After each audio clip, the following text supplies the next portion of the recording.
Alright, welcome to the Lime Rock Park walkthrough video. Lime Rock Park's located up in Lakeville, Connecticut, and it's a 1.5 mile circuit with 7 corners. Turns 1 and 2 are sometimes collectively referred to as Big Bend.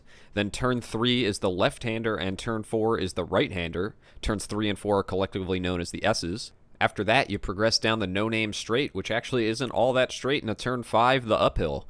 Then you head down the back straight towards turn 6, known as West Bend. Then it's under a bridge down a short straightaway to turn 7, known as the downhill. And then finally, you're back on to the start-finish straight. So here we are headed down to turns 1 and 2. You can see the brake markers on the left. We get our braking done in a nice straight line. Then we're going to treat turns 1 and 2 almost as if they were a double apex. It's a nice fluid motion of down to the apex of turn 1, wash out to the left between 1 and 2, and then back down to the apex of turn 2, and then we track all the way out. Turn 3 here is a bit of a throwaway corner, and what I mean by that is we don't really care about being fast through turn 3 itself. We care about being fast through turns 3 and 4 together, because that leads us to the no-name straight.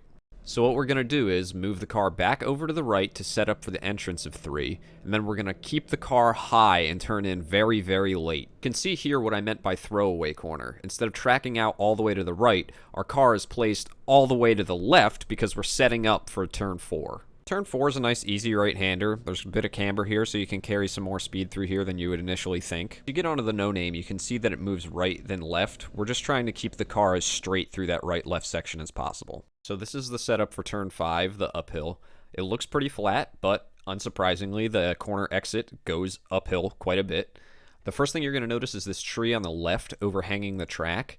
That and the entrance curb on the left-hand side are what I use for brake markers for this corner. You do need a little bit of brakes, even though this is a deceptively fast corner. It's certainly one that you need to build up speed slowly throughout the day, as the exit is pretty much straight into a guardrail. So here we go. We pretty much want to hit a mid-corner apex, even though the grip comes on right here as the uphill starts. The critical thing is having your front wheel straight as we crest the hill, because the car gets light here and it tends to slide. And as you can see, there's not a whole lot of space between the track and the guardrail. The good news is, even though this corner is incredibly intimidating, it is very rewarding once you get it right and slowly and incrementally build up your speed through the corner. Now it's a short shot down to turn 6, West Bend. Nice mid-corner apex. There's a little bit of banking here, but it is pretty flat, so take it easy through here. Turn 7, the downhill, is an extremely fast corner, and it works pretty much the opposite of the uphill. What I mean by that is where the uphill, the car got very light at the top of the hill. The downhill, the car gets very heavy at the bottom of the downhill, and it gives you a ton of bonus grip for the turn-in of this corner. Right where the hill starts leveling out is where you want to turn in for the corner. That's where all the bonus grip is. You're looking for another mid-corner apex. There's a bunch of extra banking right down along the curbing, so you want to hit that and then track all the way out to the left. After that, you're just flat out back to turn 1.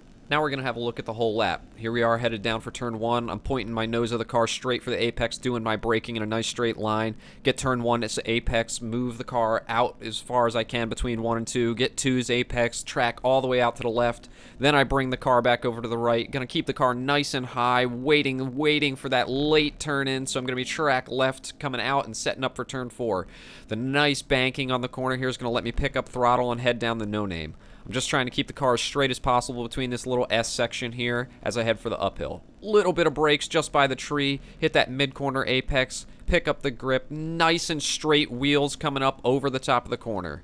Now it's a nice short shot down the backstretch to West Bend, nice mid-corner apex, run the car all the way out to the left as far as you can. Now we're coming for the downhill. We're going to wait for the ground to come up to meet us just here. Turn in, go for that mid-corner apex, stay in the throttle. You got plenty of space to run out to the curbs here. And now we're just powering down the front stretch. That's one lap around Lime Rock Park.